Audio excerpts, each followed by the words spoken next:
चलो, मैंने तो अभी ये आपको लययुक्त शब्द बताए हैं। आपको अपनी किताब में लिखने हैं। आगे देखिए उन्होंने क्या दिया है। प्राकृतिक आपदाओं मतलब भूकंप, बाढ़, अकाल आदि से बचाव के उपाय बताइए और विद्यार्थियों से कहलवाइए। अन्य कविता सुनाइए, दोहराइए। इसमें सभी को सहभागी करें।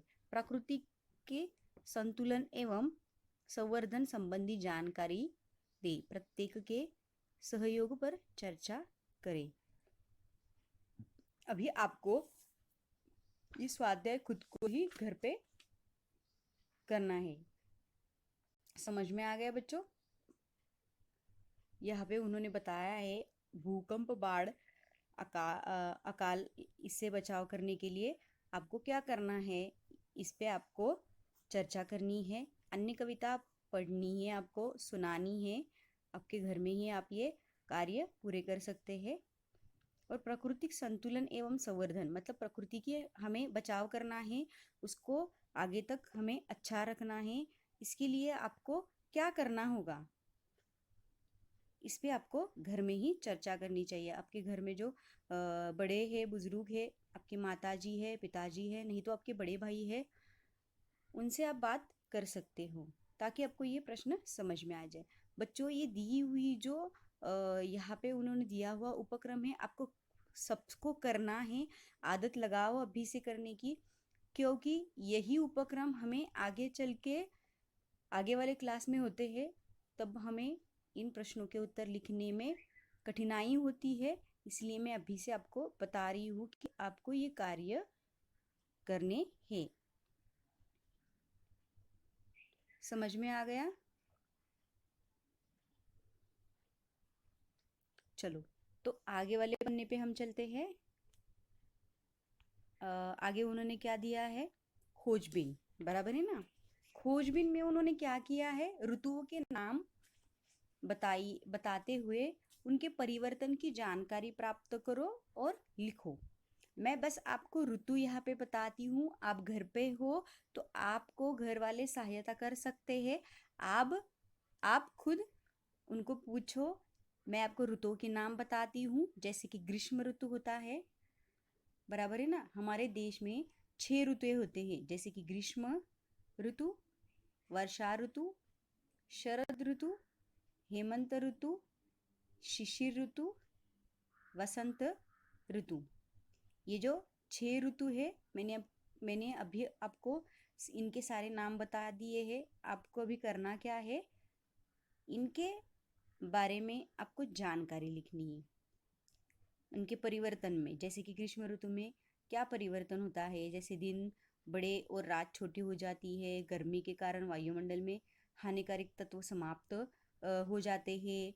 आम, जामुन, खरबूज, तरबूज, लीची जैसे रसीले फल हमें इन ऋतु में मिलते हैं, बराबर है ना। इस तरह से आपको इन 6 ऋतुओं की जानकारी खुद को लिखनी है। चलो आगे देखो क्या लिखा है। सुनो तो जरा, त्योहार संबंधी कोई एक गीत सुनो और दोहराओ।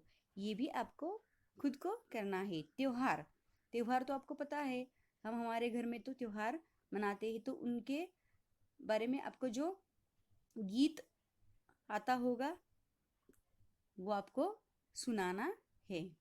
आगे है बताओ तो सही। ये बताओ तो सही में आपको देखो क्या उन्होंने बताया है। जैसे कि शालेय स्वच्छता अभियान में तुम्हारा सहयोग बताओ। जैसे कि शालेय स्वच्छता अभियान में आपका खुद का सहयोग क्या है, वो आपको बताना है। जैसे कि हमारे विद्यालय में स्वच्छता अभियान का आयोजन किया गया था, आपको बताना है खुद को। तो प्रत्येक कक्षा के बच्चे सप्ताह सप्ताह से साफ सफाई का काम करते थे, स्वच्छता का काम करते थे। मैंने भी मेरी कक्षा में किया, कक्षा के साथ किया था। मेरी जिम्मेदारी ज़्यादा थी या कुछ आपको काम ज़्यादा दिया गया था, वो आपको बताना है। आपके कितने विद्यार्थी थे, उनमें से आपने कैसे कैसे कार्य करवाए थे, उनके कैसे गट बना के आप लोगों ने कार्य करवाए हैं। हर एक गट को कौन सी स्वच्छता का काम सौंपा था। हर एक विद्यार्थी ने किस तरह से काम किया है, बगीचे कैसे खिलखिला के आपने वहाँ पे बनाए थे, मैदान कैसा बनाया था, शौचालय वगैरह, पानी वगैरह, सब में आपने जिसमें अपने स्कूल में अभियान जो था उसमें आपका जो योगदान है वो सब आपको खुद को लिखना है। समझ में आ गया इस प्रश्न का उत्तर किस तरह से लिखना है? बहुत अच्छे। चलो, मैंने तो आपको बताया है किस तरह से थोड़ा बहुत लिखना है। आगे है, कविवर सुमित्रानंदन पंत की कविता का मुखर वाचन करो। ये भी आपको अंतर्जाल से खोजकर मिल सकता है। तो आपको ये अंतर्जाल से खोजकर ये बात लिखनी है या वाचन करना है। लिखनी नहीं है, वाचन करने के लिए उन्होंने कहा है, बस उतना ही आप करो। उसके बाद है मेरी कलम से। देखो, अभी मेरी कलम से यहाँ पे उन्होंने क्या बताया है, सप्ताह में एक दिन किसी कविता का सुलेखन करो। उन्होंने कहा है हमारे जो 8 दिन होते हैं उन 8 दिनों में एक सप्ताह में एक बार किसी भी कविता का आपको शुद्ध लेखन सुलेखन करना है। तो आपको वो शुरू कर देना है। उसके बाद है आगे वाला प्रश्न है, देखो क्या है, रिक्त स्थानों की पूर्ति करो। वहाँ पे कुछ रिक्त स्थान दिए गए हैं, वहाँ पे आपको जो उत्तर है उनका वो लिखना है। तो यहाँ पे देखो, नहीं कुछ डॉट डॉट है, वहाँ पे क्या आता है आपको लिखना है। जैसे कि मैं बताती हूँ, नहीं कुछ फिकर है। समझ में आ गया पहला वाला प्रश्न, नहीं कुछ फिकर है। आगे वाला दूसरा क्वेश्चन है, गिरी डॉट डॉट से फिर चढ़ी आम ऊपर। इसका उत्तर है गिरी धम से फिर चढ़ी आम के ऊपर। समझ में आ गया दूसरा प्रश्न। तीसरा प्रश्न है, वहां मैं लहर खूब मारी। वहां मैं लहर खूब मारी, वहां गेहूं में लहर खूब मारी। ये उसका उत्तर है। बच्चे बच्चे आप लिख रहे हो ना सब लोग? बच्चों देखो, यहाँ पे आप लोगों को लिखना है, जो मैं स्वाध्याय बता रही हूँ आपको लिखते जाना है। चलो, आगे वाला प्रश्न है, हिलाया झुलाया गिरी पर न। उसका उत्तर है हिलाया झुलाया गिरी पर न कलसी। चलो, हो गया, समझ में आ गया आपको? ये भी आपको स्वाध्याय अपनी किताब में लिखनी है। आगे देखो, उन्होंने कहा है सदैव ध्यान में रखो। उन्होंने कहा है सदैव ध्यान में रखो। क्या है? प्लास्टिक, थर्माकोल आदि प्रदूषण बढ़ाने वाले घटकों का उपयोग हानिकारक है। देखिए, अभी ये पाठ भी इतने अच्छे मौके पे आया है, जैसे कि आगे चल के गौरी और हमारे गणपति बप्पा आ रहे हैं, तो उनमें हम थर्माकोल का उपयोग करते हैं और प्लास्टिक का भी उपयोग करते हैं। तो ये दोनों चीज़ें हानिकारक है।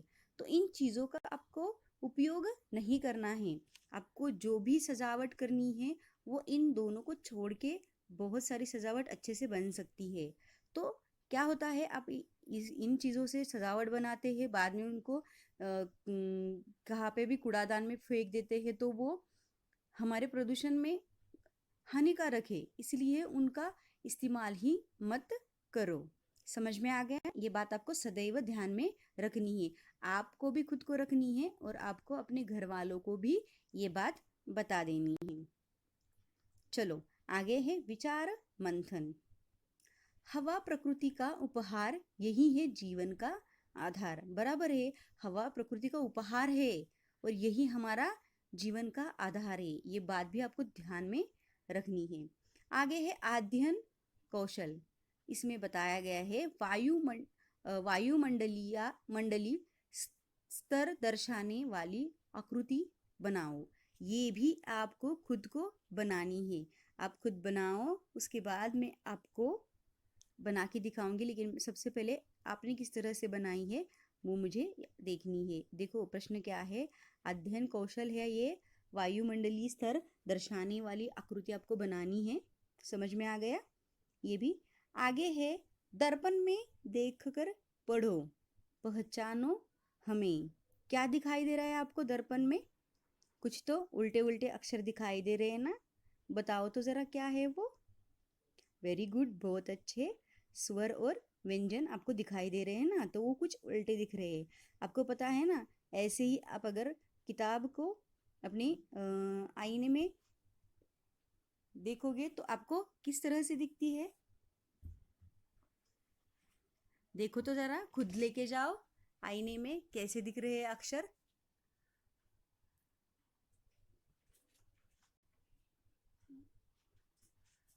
अक्षर आपको कैसे दिख रहे हैं? सीधे दिखाई दे रहे हैं ना? कैसे दिखाई दे रहे? उल्टे दिखाई दे रहे? हाँ, यही बात मुझे आपको बतानी थी कि ये दर्पण है, इस दर्पण में आपको इस तरह से अक्षर दिखाई दे रहे हैं। ये भी आपकी एक उपक्रम है। आपको ये पहचानना है, जैसे कि पहचान के सारे व्यंजनों को, स्वरों को पढ़ना है। अगर आप खुद देखोगे आईने में जाके, आईने के सामने, तो आपको समझ में आ जाएगा। और उनको पढ़ना है, सीधा उनको पढ़ना है। ध्यान में रखो, ये आपको खुद को करना है। चलो, बहुत ही अच्छी है ये बहुत ही अच्छा उपक्रम है, मज़ा आ जाएगा, है ना। चलो, मैं आपको इस कविता के ऊपर कुछ एक दो सवाल पूछती हूँ, उनके उत्तर आपको बताने हैं। जैसे कि खेत में पहुंचकर हवा ने क्या किया, बताओ तो ज़रा बच्चों। वेरी गुड, बहुत अच्छे। खेत में पहुंचकर हवा ने गेहूं में खूब लहर मारी। बहुत अच्छे। क्या हुआ? मैंने प्रश्न क्या पूछा था? खेत में पहुंचकर हवा ने क्या किया? तो उसका उत्तर है, खेत में पहुंचकर हवा ने गेहूं में खूब लहर मारी। दूसरा प्रश्न है, हवा खेत में कब तक रही? दूसरा मेरा प्रश्न है, हवा खेत में कब तक रही? तो उसका उत्तर यहाँ पे हो सकता है कैसे? हवा खेत में अनेक पहर तक रही। उत्तर है, हवा खेत में अनेक प्रहर तक रही। आगे और प्रश्न में पूछती हूँ, जैसे कि हवा ने सरसों को क्यों नहीं हिलाया? तो उसका उत्तर है, हवा अलसी से हार गई थी, इसलिए उसने सरसों को नहीं हिलाया। बहुत ही आसान थे ना ये प्रश्न। Very good. चलो, तो आप सबको स्वाध्याय समझ में आ गया है, आपको क्या क्या करना है। मैं वापस आपको सब स्वाध्याय दोहराती हूँ। जैसे कि खोजबीन में है, आपको ऋतुओं के नाम लिखने हैं और उनके बारे में से जानकारी आपको लिखनी है। उसके बाद यहाँ पे आपको त्योहार संबंधी कोई गीत सुनाना है, ये भी बात आपको करनी है। और यहाँ पे और भी है, शालेय स्वच्छता अभियान में तुम्हारा सहयोग बताओ, तो आपको ये बात घर में भी आप बता सकते हो। उसके बाद वाचन जगत से कविवर सुमित्रानंद पंत की कविता का मुखर वाचन आपको करना है, ये अंतर्जाल से आपको मिल जाएगा। उसके बाद है मेरी कलम से सप्ताह में एक दिन किसी कविता का सुलेखन करना है। किसी भी कविता का आपको सप्ताह में एक बार क्या करना है? सुलेखन करना है। उसके बाद है रिक्त स्थानों की पूर्ति करो। उनके उत्तर भी मैंने आपको बताए हैं। यहाँ पे 4 रिक्त स्थान दिए गए हैं, उनके उत्तर मैंने आपको सबको बताए हैं। सदैव ध्यान में रखना है आपको, यहाँ पे त्योहार आ रहे हैं सामने, तो इन त्योहारों के दरमियान आपको प्लास्टिक और थर्माकोल का उपयोग नहीं करना है। आपके घर वालों को भी आपको बताना है कि इन चीज़ों का इस्तेमाल ना करें। ये आपको सदैव बात ध्यान में रखनी है। उसके बाद है विचार मंथन। हवा प्रकृति का उपहार है, बराबर है, यही है जीवन का आधार। ये भी आपको विचार करने वाली चीज़ है। विचार करो थोड़ा सा और आपको पता चल जाए कि सच में यही जीवन का आधार है। उसके बाद है अध्ययन कौशल। वायुमंडलीय स्तर दर्शाने वाली आकृति बनाना है आपको, ये भी आपको अंतर्जाल से मिल जाएगी। तो आप ये अंतर्जाल से निकाल कर आकृति बना सकते हो। आगे है दर्पण में देखकर पढ़ो। तो मैंने आपको बताया है कि आपको दर्पण में उसे देखना है और कुछ चीज़ें हैं, वहाँ पे कुछ स्वर व्यंजन दिए गए हैं, वो आपको वहाँ पे पढ़ने हैं। एक बार आप आईने के सामने जाओ और सामने जाके खुद ये कृति करो, उसके बाद आपको समझ में आ जाएगा। चलो, तो आपको मैंने और भी 2-3 प्रश्न यहाँ पे पूछे थे, उनके उत्तर भी मैंने आपको बताए थे। ये सारी जो सारा जो उपक्रम है और जो स्वाध्याय है वो आपको खुद को करना है, अपनी किताब में लिख कर रखना है। समझ में आ गया? मैंने आपको जो हमारे किताब पाठ्य पुस्तक में से निकाले हुए पाठ है उनके नाम भी बताए हैं। उसके बाद आज हमारा यहाँ पे जो दूसरा वाला पाठ था, बसंती गीत, बसंती हवा, वो केदारनाथ अग्रवाल का है। मतलब केदारनाथ अग्रवाल जी की रचनाकार का नाम है। यहाँ पे उनकी कविता हमने सीखी है। आपको प्रकृति सुंदरता दर्शाने वाले चित्र चित्र दिए गए हैं, उनमें आपको रंग भरना है, निकालने हैं और उनमें से आपको रंग भी भरने हैं। ये भी आपको उपक्रम करना है। उसके बाद है जरा सोचो बताओ। यदि प्रकृति में सुंदर सुंदर रंग नहीं रहे तो इसका उत्तर भी मैंने आपको बताया है। आपको खुद को ये सारी बातें लिखने का प्रयास करना है और सारा स्वाध्याय जो है आपको करना है। समझ में आ गया बच्चों? स्वाध्याय हमारी यह बसंती हवा जो कविता थी वो पूरी की पूरी खत्म हो गई है।